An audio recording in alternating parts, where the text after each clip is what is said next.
मोहब्बत करता हो तो मैं मान सकता हूँ, मगर अगर अपने माँ बाप को बुरा भला कहता है, एक वक्त का खाना खिलाने के माँ बाप को तौफीक नहीं है, तो समझ लेना वो सबसे बड़ा नादान और सबसे बड़ा नालायक और सबसे बड़ा झूठा शख्स है। इसलिए कि याद रखना, मुस्तफा ने ये नहीं कहा है कि इमाम के कदमों के नीचे जन्नत है, मुस्तफा ने ये नहीं कहा कि पीर के कदमों के नीचे जन्नत है, नबी ने ये नहीं कहा है कि फलाना शख्स के कदमों के नीचे जन्नत है।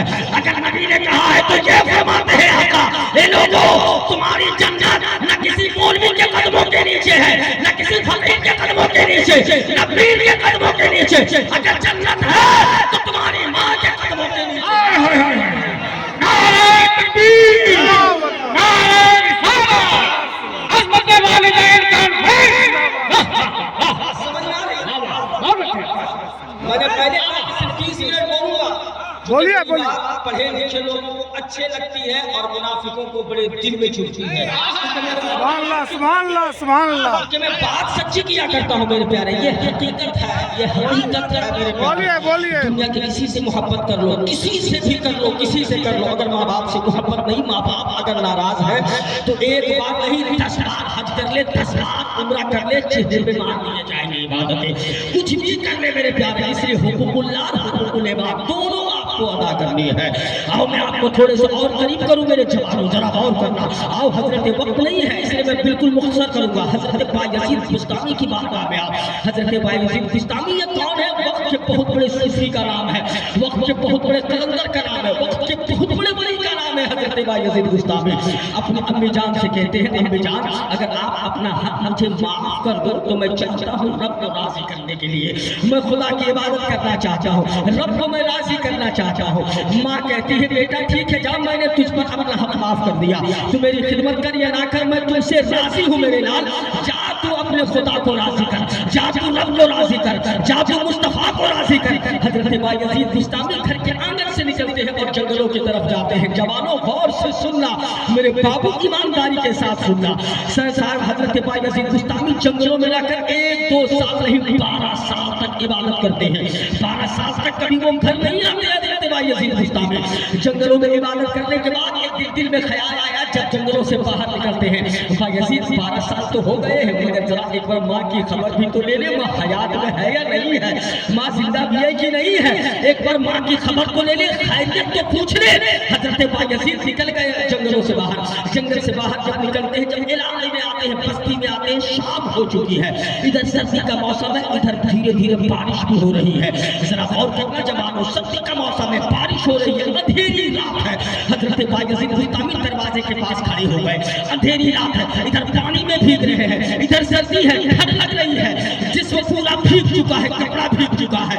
बायजीद ने कुंडी पकड़ा और चाहा कि कुंडी खटखटाकर माँ को आवाज दो ताकि माँ जल्दी से आए, दरवाजा खोल दे, मैं अंदर जाऊं।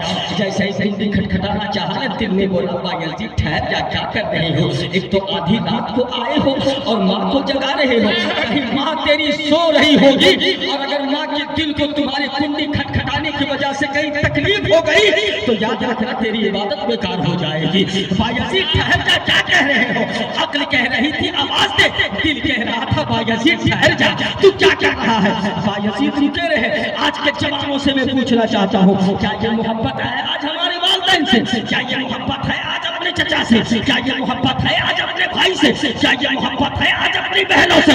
एक बेवकूफ जवान सुन, आज का 18 साल का लड़का कहता है माँ मैं बड़ा हो चुका हूँ, मेरी मर्जी जो चाहे मैं सो करूँ। 18 साल की बेटी कहती है कि मेरी मर्जी जो मैं जहाँ चाहूँ शादी करूँ। लड़का कहता है मैं माँ बाप की बात को नहीं मानूंगा, मेरी जहाँ मर्जी होगी वहाँ शादी करूंगा, मेरी अपनी जिंदगी है, मैं जैसे चाहूँ आजाद जीऊंगा। तुम कौन होते हो बोलने वाले? तू कौन होती है बोलने वाली? एक बेटा 18 साल तक जिसे माँ ने पैदा करने के बाद बेवकूफ तू कहता है कि माँ क्या है? तू कहता है कि तेरा बाप तेरे लिए क्या किया है? तेरे बाप ने तेरे लिए पैदा कर दिया, यही सबसे बड़ा इनाम है, यही एहसान है उस बाप का जिस बाप ने तुझे सिर्फ पैदा किया है। ये अलग बात है तेरे लिए बाप ने 5 लाख बैंक में बैलेंस नहीं रखा, ये अलग बात है कि बाप ने तेरे लिए फॉर्च्यूनर खरीद के नहीं दिया, ये अलग बात है कि बाप ने तेरे लिए 50 किस्में जमीन नहीं खरीद के दी, मगर तुझे पैदा किया। और कर जिस दिन से तू माँ के शिकम में आया था, तू कहता है कि तेरी माँ तेरे लिए क्या की है। खुदा की इज्जत की कसम, जिस दिन तू माँ के शिकम में आया था, उस दिन से लेकर के 2.5 साल तक, 2 साल तक, जब तक के माँ मुझे दूध पिलाती रही, तब तक के वो अपनी मर्जी से न कभी सो पाई थी, न कभी खाना खा पाई थी। डॉक्टर ने कहा था, एक खातून सुन, अगर तू ये खाएगी तो तेरा बेटा बीमार हो जाएगा। माँ ने कहा था कि मैं नहीं खाऊंगी। एक माँ ने, डॉक्टर ने कहा सुन, अगर तू ठंडे पानी पिएगी तो तेरे शिकम में जो तेरा पेट, तेरे शिकम में जो तेरा बच्चा है वो बीमार हो जाएगा। माँ ने ना अपनी मर्जी का खाना खाया, माँ ने ना अपनी मर्जी से कभी सोया, ना कभी करवट ली, बल्कि जिस तरह से तुझे बचाने, तुझे हिफाजत करने के लिए माँ ने जो कुर्बानियां पेश की थी, आज 18 साल के बाद कहता है कि मेरे बाप ने मेरे लिए क्या किया है, मेरी माँ ने मेरे लिए क्या किया है। मैं आजाद हूँ, अपनी मर्जी से जीना चाहता हूँ। तो सुन मेरी बात, तू अपनी मर्जी से जी, मगर 18 साल तक जो माँ बाप ने तेरे ऊपर कुर्बानियां पेश की है, उसी तरह से 18 साल तक तू माँ बाप को खिदमत कर ले, फिर तू आजाद हो जा। जहाँ जाना चाहता है जा। अल्लाह अकबर, या रसूल अल्लाह। हाँ समझना, दरवाजा नहीं खटखटाया, हमारा बेटा बेवकूफ अंधे नगरी चौपट रातों की तरफ बाइक में दौड़ाता हुआ सड़कों में गुजरेगा, जैसे ही घर के दरवाजा पे गाड़ी खड़ा करेगा, इतने जोर से चिल्लाएगा कि दरवाजा खोलने में ताखीर हो गई तो बेवकूफ माँ को कहता है, बहरी हो गई थी क्या, अंधी हो गई थी क्या, लंगड़ी हो गई थी क्या कि तू दरवाजा नहीं खोल सकता था। मेरे प्यारे, ये वजह क्या है? वजह यह है कि आपने अपने बच्चे को पढ़ाया नहीं, आपने अपने बच्चे को तरबियत नहीं दी, आपने अपने बच्चे को मुस्तफा का सिस्टम नहीं सिखाया, आपने अपने बच्चे को नबी का कानून नहीं बताया, आपने अपने बच्चे को नबी की शरीयत नहीं बताई, आपने अपने बच्चे को कुरान नहीं पढ़ना सिखाया।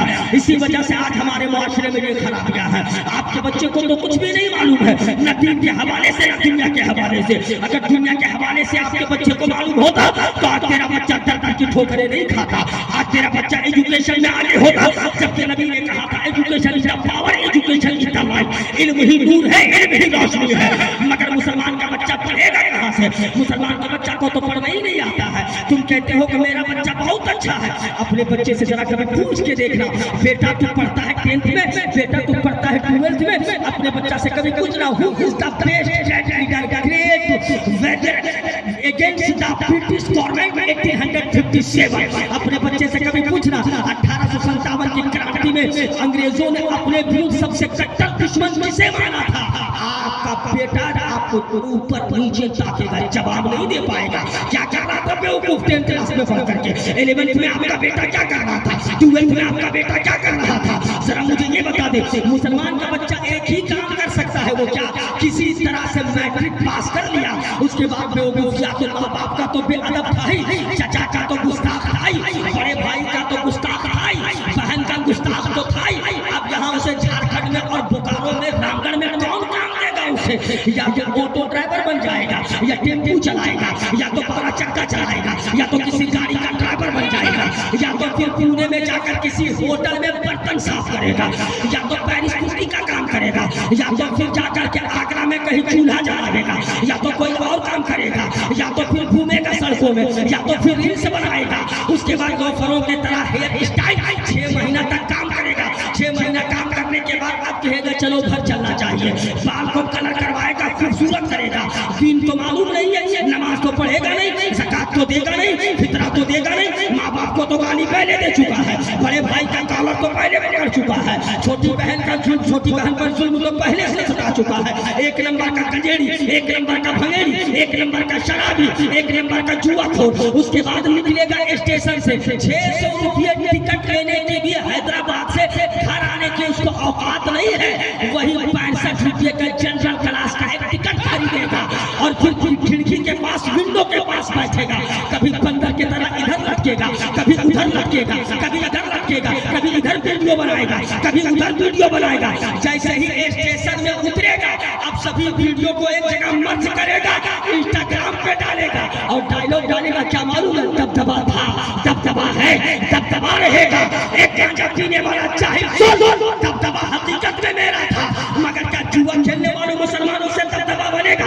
गांजा पीने वाले मुसलमानों मुसलमानों से दबदबा बनेगा, नशा करने वाले मुसलमान से दबदबा बनेगा, शराब पीने वाले मुसलमान से दबदबा बनेगा, धोखेबाजी करने वाले मुसलमान से दबदबा बनेगा, रात भर मोबाइल में बिजी रहने वाले मुसलमान से दबदबा बनेगा, बहन का हाथ मारने वाले मुसलमान से दबदबा बनेगा, माँ बाप को गालियां देने वाले मुसलमान से दबदबा बनेगा, मस्जिद के इमाम को गाली देने वाले मुसलमान से दबदबा बनेगा, भांग खाने वाले मुसलमान से दबदबा बनेगा, या नशे के अड्डे को आबाद करने वाले मुसलमान से दबदबा बनेगा, या शराब के नशे में गंजेड़ी भंगेड़ी और चक्सी मुसलमान से दबदबा बनेगा।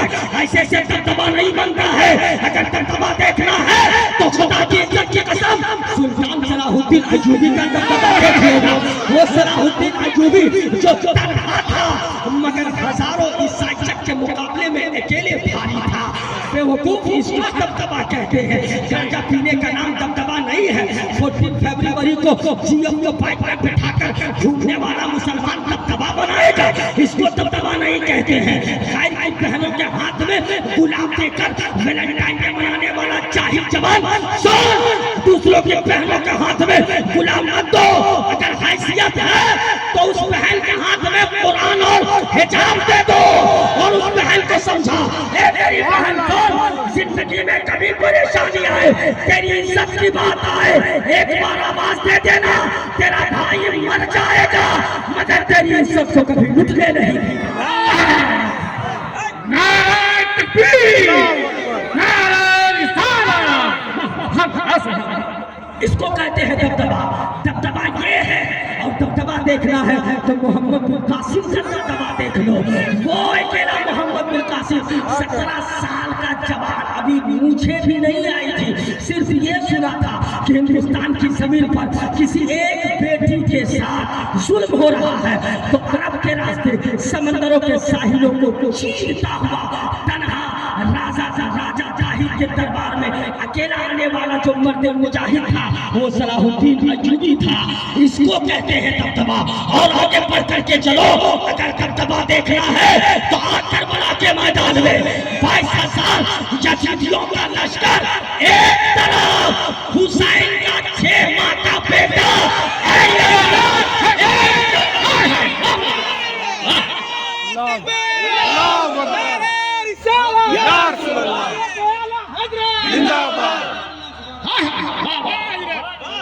हक है, हक है, हैदरी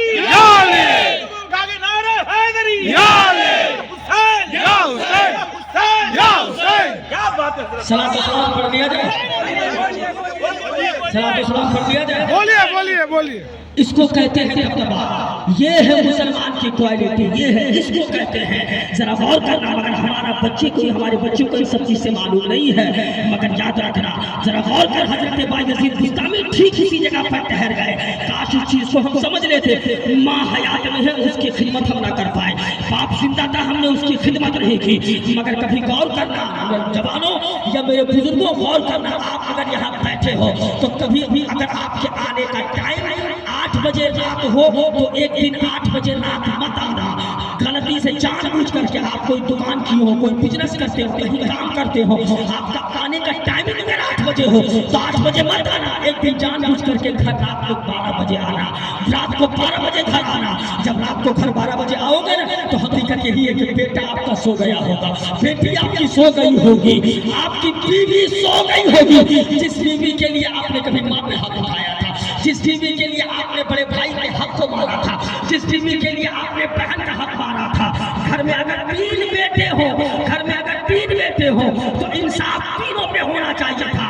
बाप अगर सीसीएल पे हो, रिटायर अगर बाप हो गया तो बेवकूफ छोटे को दबाता है, कहता है इसका क्या हक है, इसने क्या किया है। मगर सुन, रात के 12 बजे घर आना, बीवी दरवाजा नहीं खोलेगी, बेटा आपका दरवाजा नहीं खोलेगा, बहन दरवाजा नहीं खोलेगी, आपकी बेटी और आपका बहन, आपकी बहन या आपकी बीवी दरवाजा खोलने के लिए नहीं आएगी, बल्कि सब घर वाले सो रहे होंगे तन्हा तेरे इंतजार में। अगर कोई घर में याद करके तेरे नाम का माला जप नहीं होगी तो वो कोई और नहीं, तेरी 70 साल की माँ होगी। वो माँ जब एक बार कुंडी खटखटाओगे, बहन बोलेगी, बेटा बोलेगा कि तू जा, बीवी बोलेगी कि तू जा, वो बोलेगा कि तू दरवाजा खोल। मगर जब तुम जैसे ही कुंडी खटखटाओगे